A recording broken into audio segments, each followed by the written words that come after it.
Hello, everyone. Welcome to Power, Peace, and Love, where real stories of real women are shared. I'm your host, Irma Vera, and today I have a beautiful lady in the house, Thank you. Leanna Bradley. Hi, so nice to be Leanna, here. Thank you thank so you. much. No, thank you very much. Leanna is a divorce coach, Yes. relationships, dating coach, Mm-hmm. and today she's gonna tell us all about it. And Yes. we really Yes. appreciate you taking your time. Thank you so And much. yes, and we welcome you to Power, Peace, and Love. This is such a lovely studio you have here. It's so nice. So nice to be here. Thank you very much, Leanna. Tell us first. Tell us about you. How did you get into this divorce coaching? Because we do need that topic. It's something Yes. that we don't talk about like professionally. Mm-hmm. So, Mm-hmm. how did Yeah. you get So into this? it's funny because a lot of my clients, they've never heard of a divorce coach before me. And it's so funny how people find you, in various ways or through friends or something like that. So I have been divorced twice. I have been divorced twice, and um, I had to deal with those on my own. I struggled with that. It wasn't something that I really wanted to talk to my friends about on a regular basis, and so I really kind of I'm one of those people that just deal with it internally and then explode later. But so I've been divorced twice, and I was able to go through that. And then now I've been happily married for our anniversaries next week, May 12th, and it'll be 7 years. So I feel that having come full circle, like being in the worst possible divorce possible, living through that, learning from that, moving on from that, and then coming back around and finding love again, after saying, "Oh, I'm never getting married again." Who hasn't said that before, right? I'm never getting married again. And then truly finding my soulmate. And now I've been able to completely heal and move on, and that's what I teach my clients. That sounds wonderful. Mm-hmm. Yes, I know some people that exactly like you said, right? Because we tend to say, oh, everything is gonna be okay. You're gonna find Mm-hmm. someone, and people don't like to hear Mm-hmm. that. Time heals all. They don't like to hear that either. Yes. Right, right. So since we're, normally short on time, we're gonna go straight to our topic. Okay. And what is the aftermath after divorce? What do we need to know? What do we need to do? After When you get, divorce. yes, after divorce. So a lot of times people or ladies struggle after divorce because it's a complete life change. So depending on how long you were married, if there's children involved, was there infidelity, was there abuse, there's several different facets that you have to factor into that. So as a female, you're healing from all the trauma that you just went through, and now you're having to put all the pieces of your life back together again, and move on independently as now a single breadwinner, sometimes a single parent. And I guess what I would like to say is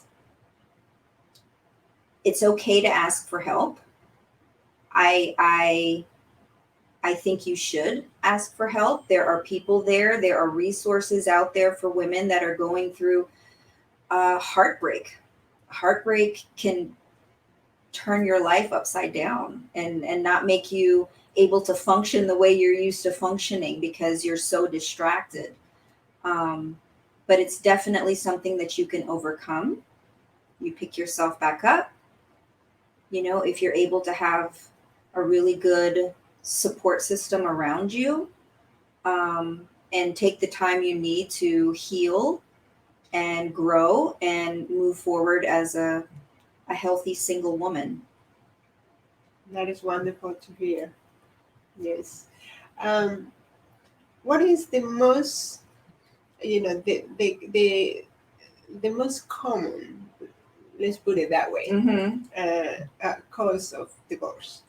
Because we think that is in your parents will say, well, you need to communicate, Right. right? Yeah. So, but it must be something that is the common denominator right there.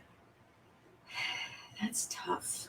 And I just recently, this morning or yesterday, I heard that Melinda and Bill Gates are divorcing after Oh 27 no, I didn't years. know that. So, I hate to you hear think that. that money will be the problem? I think it's communication. I think it's communication because let's look at a 10-year marriage, right? In a 10-year marriage, you're not the same person you were 10 years ago when you got married. Right? I've been married 7 years now. We've been together 9. So it's almost been 10 years. I've been vegan. I've had a blonde hair. I've had pink hair. I've wanted a sports car because I'm in my 40s too. So I'm dabbling in the mini midlife crisis thing. You know, I've wanted tattoos. I've wanted piercings. We've moved 4 times. There's ebbs and flows and ebbs and flows. And if your spouse isn't able to allow you that space to change as a person, because you really start to find yourself. You're not the same person in your 40s that you were in your 20s, right? So a lot of times you'll have and it's flip-flopped a lot. So I'm the one that's going through a mini midlife crisis and I want to dye my hair and pierce things and get all that stuff done. And my husband is really level-headed, monotone, right? And same old, likes the same socks, likes the same underwear. You know what I mean? And he's like, okay, babe, that's what we're doing today. You're not eating meat anymore. Okay, that's fine.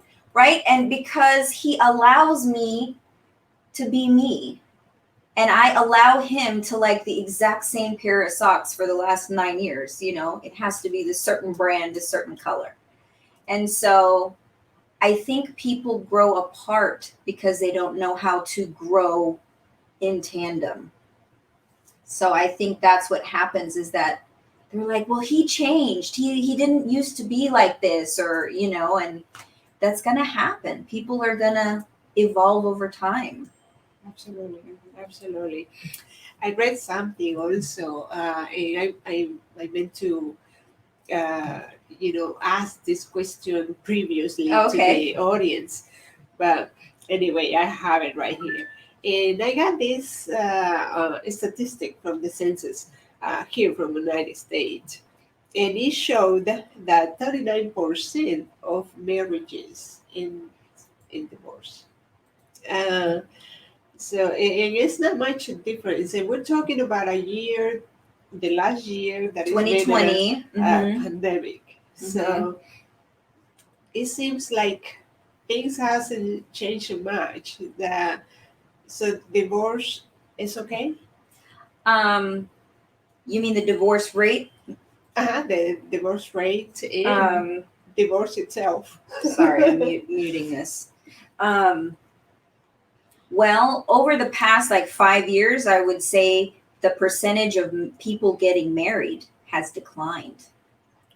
People getting married has really declined. And then last year through the pandemic, you could have went one of two ways. The people that were forced to be together actually came out stronger on the other side of the pandemic. And then on the other end of the spectrum, a lot of relationships, ugly truths were brought to light. And there's a lot of separations that happened, but not yet divorce. And I think that's a financial thing because of the pandemic, because divorce is not cheap. You know, a Right. divorce is not cheap. And so if you've lost your job, and you know, I personally know people that left their spouse last year, but they're staying with relatives or staying with a friend. I had one client that was in a women's shelter because it was not a very good situation. Um, so I think it's probably the same amount of separations, but not actually legal divorces because that's a financial issue. Yes, it's been quite a year It for has everything, been, right? yeah, but there's been a lot of positive. You know, I've had some couples that have reignited their relationships after being forced to be in the same house, quarantined or something like that, and there's been no travel and no movies and no restaurants, depending on where you are. Um, but they've actually learned to have fun together again. So some positive came out of it for some people. Right, right. Mhm. And we like to hear those stories, right? Yes, yes. um, uh, Normally, will women look for a coach Uh-huh. after divorce, or men too?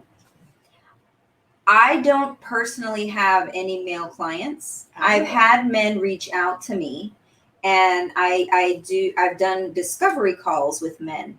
Um, and I don't know if it's because I'm a female that they can't be as raw and open, you know, as another female can be, or if they're just not ready to put in the work that it takes to emotionally heal.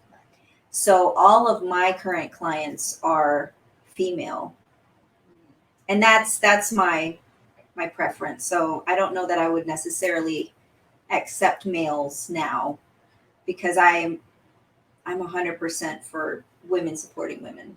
I see. I see. That's very interesting. And we really know that we deal with these situations in a different way, Mm-hmm. in all the way, Mm-hmm. right? Some women, we and that I'm remembering a friend of mine, and the situation of divorce, sometimes can be so painful, and there is so many emotions right there, Mm-hmm. Mm-hmm. and one of them can be anger. Yes, yes. There's one thing that I help to teach, and that's the emotional scale. And so despair and powerlessness is all the way at the bottom, and at the top is joy and love, peace and love and joy is all the way at the top, and anger is actually in the middle, kind of in the middle. So that is something that I help my clients to go from wherever they are in the chart up. We try to move up, right? And so you wouldn't think that going from despair to anger is a positive thing, but it actually is. You're moving up. You're moving up the scale. And everybody, almost everybody, has to go through those stages. And people go through them for different time periods, you know. So some are able to get through them a lot faster. Like I was in the angry for a long time. I was in the angry for a long time, and then it moved into just I was just sad. I was just sad because I couldn't like snap myself out of it. And so a lot of my clients, uh, I work in tandem with a therapist for my clients. So a lot of my clients have a therapist, and that can help on the really the psychological side. And then I'm more kind of the meat and potatoes reality, how to get through today. These are the steps that you need to get through today. And I'm the one that um, my clients will call me if they're having a rough time because I offer text and voicemail support for my clients. It's not just one call a week. If they're having a difficult time, if they're about to walk into court and they need me, they can call me, right? And I can walk them through really tough situations to help to look at it from not an emotional state, because when you're in the middle of a traumatic experience or healing from a traumatic experience, sometimes you can't differentiate your head from your heart, and that's a conflict. So somebody else looking in can say, okay, this is the next step, this is where we're going, this is what you need to do, and somebody to help pivot them, and then they're like, okay, I got it, I can do this, right? So that's what I do. I pivot. That is wonderful. I mean, there are some Mhm. difficult situations. I mean, we don't know everything. You know, Mhm. we do stuff as we go, Mhm. Mhm. right? And sometimes it takes such a long time to get off the emotional roller coaster. Mhm. Well, and so for me, um, my second divorce, I was absolutely devastated. I was a mess. Even a year after our divorce, I could not date. I did not date for 12 months. I couldn't date. The thought of another man like touching me made me sick. I couldn't even wrap my head around it. So what I learned from that experience was you will make it through to the other side. It might take you a year, but you'll make it through to the other side. And with a coach, I can shorten that time. I can help you to look at things differently and focus on yourself and your own self development. Um, and you can get through that really hard period a lot quicker than you could on your own. That is good to know. Mhm. You'll always make it through. You'll always make it through. It might be, various amount of times for different people, but you'll make it through. What happened with children? So, Because sometimes that is one of the things that, especially women, we hold and we use them as a leverage. yes, I don't like that. But it happens. It does happen. It does happen. And that's when you're still in that anger stage. You're still in that anger stage. And I don't see that as much. What I've been seeing a lot of is the dad not knowing how to kind of fit in after he's been removed from the house. Like, they're divorced now. They have two separate houses, and he only gets to see them once a week, or like one night a week, and then every other weekend or something like that. Um, I'm not going to say it's not difficult on the children, but they really look to the parents for direction, And so if you're able to really hold your stuff together and never speak ill of your spouse, and always kind of almost protect your spouse's image in front of your children, um, then the co-parenting thing can actually be a really beautiful process. I mean, if that's what you're dealt with, right? That's what you've been given. This is now our reality. Co-parenting can still be very beautiful, because then it's very one-on-one with the parent and the children. You know what I mean? Instead of your routine mom and dad, and dad only comes home a certain amount of time, and sometimes he comes home from work and the kids are in bed or something like that. Sometimes the kids see their dad more co-parenting, because then it's a schedule. Like, I see them at least 3 or 4 nights a week, and they plan more fun things, and they go out to eat a little bit more, and you know it's planned. It's a planned thing. So it can still be a beautiful relationship with both parents. Do we women stay anger more time when there's infidelity? Who recovers first from infidelity? um I've had a lot of narcissistic ex-husbands where it's, to me, it's almost a form of abuse, because they will make their wives believe that it was their fault that he cheated. And so then the woman will be devastated emotionally, very self-conscious, have no self-esteem now, because what does this woman have that I don't have?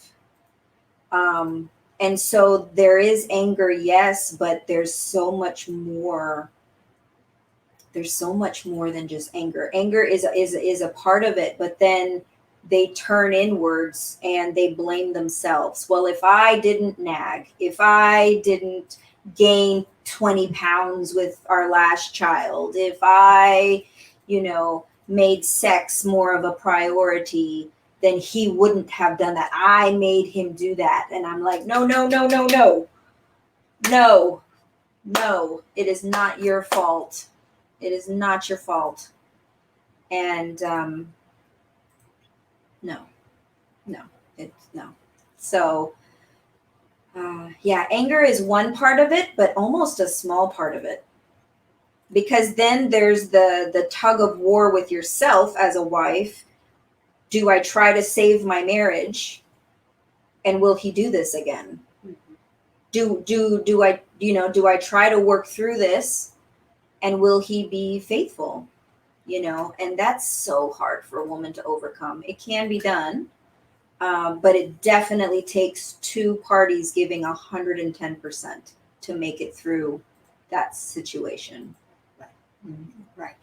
Uh, when is the right decision for divorce? Whew, that's Because tough. some people, especially in our culture, in my culture, the Hispanic culture, you get married forever. Mm-hmm. Well, okay, let's talk about that. I'm Hispanic as well. Oh. I'm Belizean American. Um, any marriage can last 40 years. Any marriage, every marriage can last 40 years. If you just deal with it. If you just deal with it. Right? If your husband has a girlfriend and you're like, okay. If your husband hits you and you say, okay. I know people that have been married 30 years and have slept in different bedrooms for 15. And he has a girlfriend that he hides from his wife. So to her, they've been monogamous, but he's had a girlfriend for years.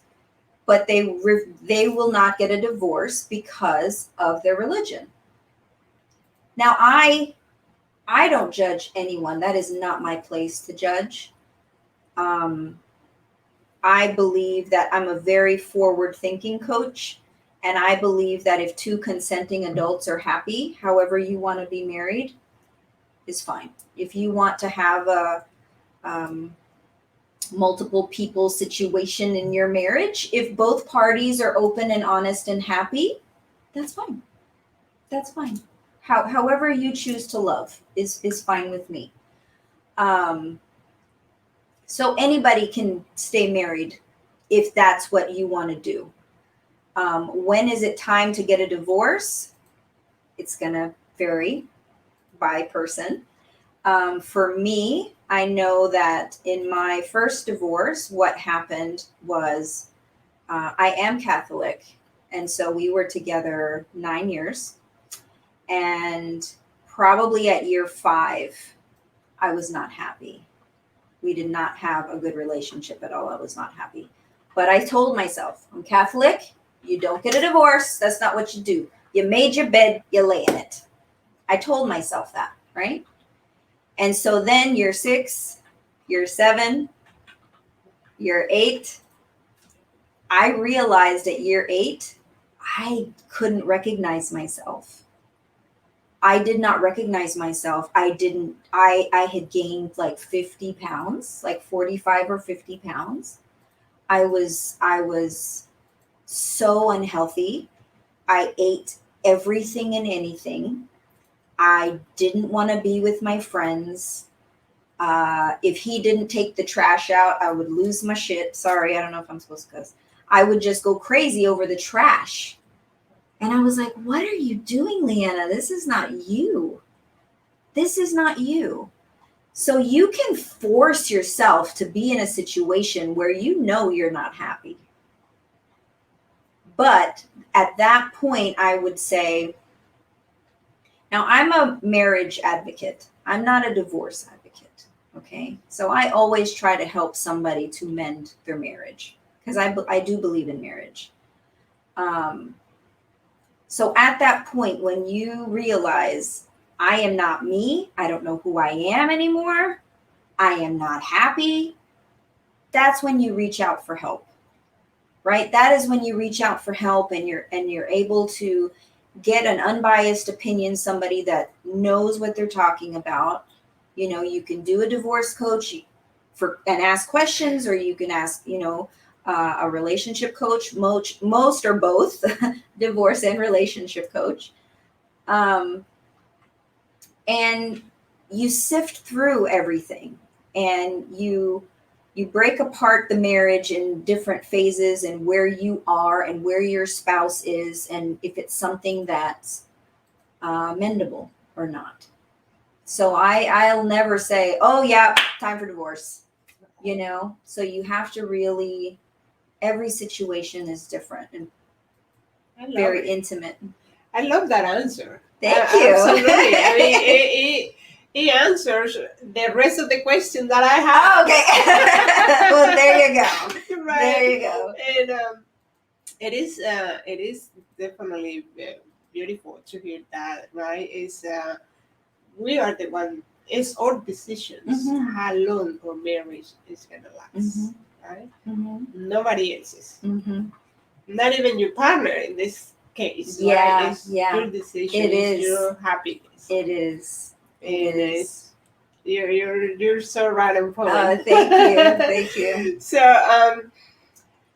like I said at the beginning, what about money? Is that is that a situation where the lack of money or too much money is a factor? Let's see.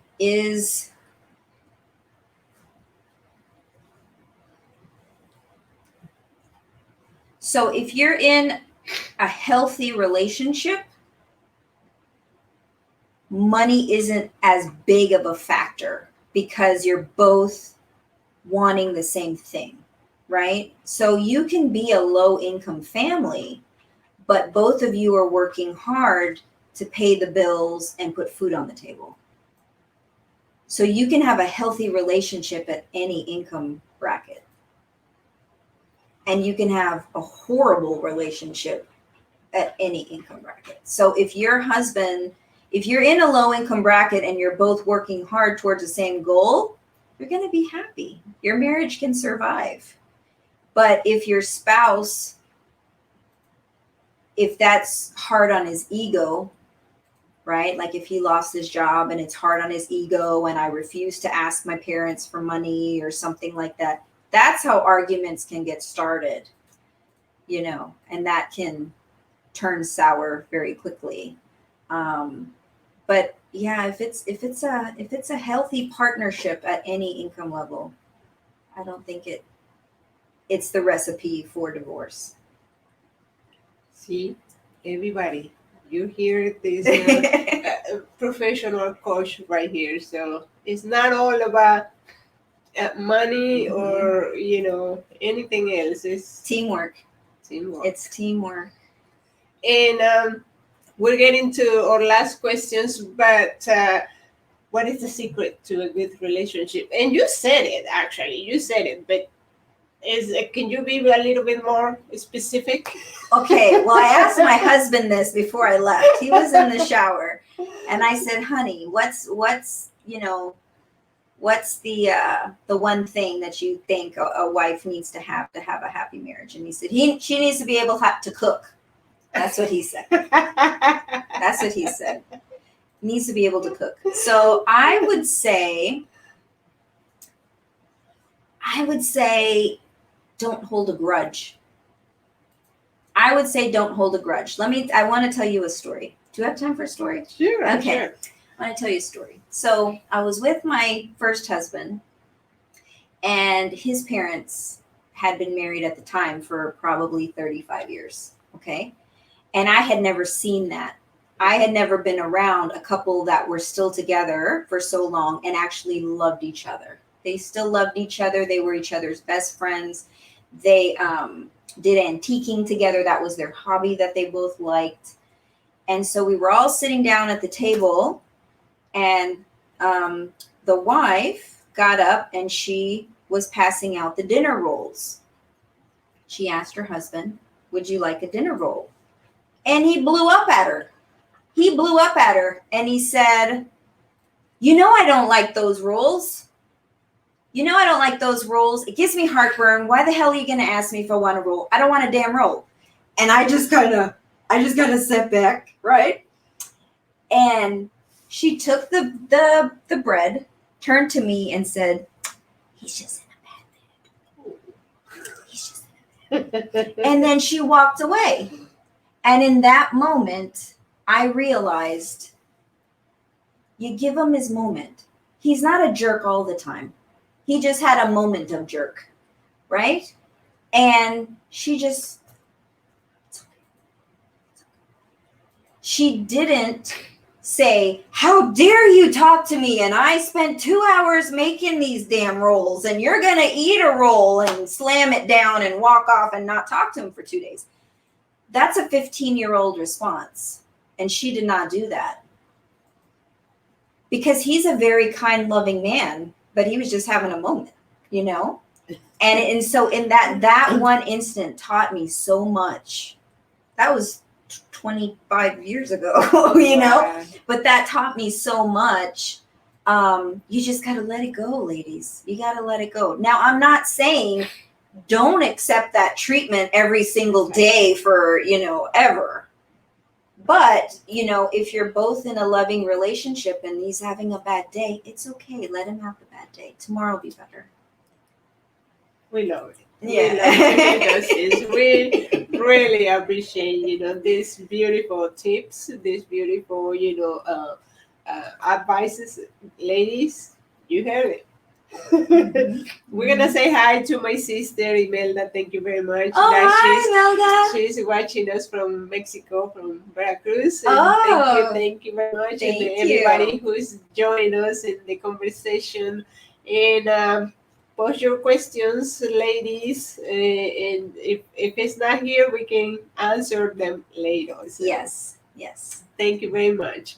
And our final, request. Um, can you leave our audience a message and where we can find you? Oh, yes. So I have a website, discoverdivorce.com. So you just go to discoverdivorce.com. I am on Instagram, Leanna Bradley Coaching. Right. So I do give, inspirational quotes and deep thoughts and tips and tricks of how to get through, a difficult time on there. But yeah, all my information is on discoverdivorce.com. That is wonderful. And is there something else that you can tell these ladies that are joining us today? Divorce, pre-divorce, when you're thinking about divorce, that's the time that you need to reach out to somebody.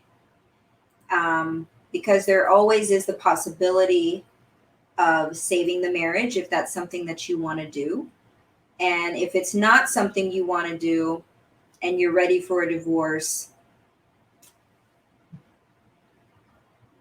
still reach out to a coach, because they're able to really put things into perspective for you, lay the steps out that you're going to need to go through this process, and just know that you're going to get through it. You're going to get through it. There's so many resources available if you look for them. And if you're wanting somebody, I do offer, most of my clients are, throughout the US. And so we do Zoom video calls. But if you're wanting somebody local, I can always help you to get connected with a divorce coach in your area. That is wonderful. Leanna, thank you You're very welcome, Irma. much. And this is all for today. Join us in our next edition of Power, Peace, and Love, where real stories of real women and are shared. And I'm your host, Irma Vera, and we thank you, Leanna Yes. Bradley, Thank you so tonight for much. taking this time and, for everything that you said. It's just wonderful. Thank you very you. much. And follow Leanna in her social media. Yes, please. I would And love that. I love new friends. definitely. And follow us at powerpeaceandlove.com and visit us on our website and also here on Facebook. Thank you, Leanna, very Thank you, much. Irma. And we hope to see you again I would sometime love with to. another topic. I would Because love this to. is Yeah. very interesting. Yes, great. Thank you so much. Thank you very much. Bye. Bye.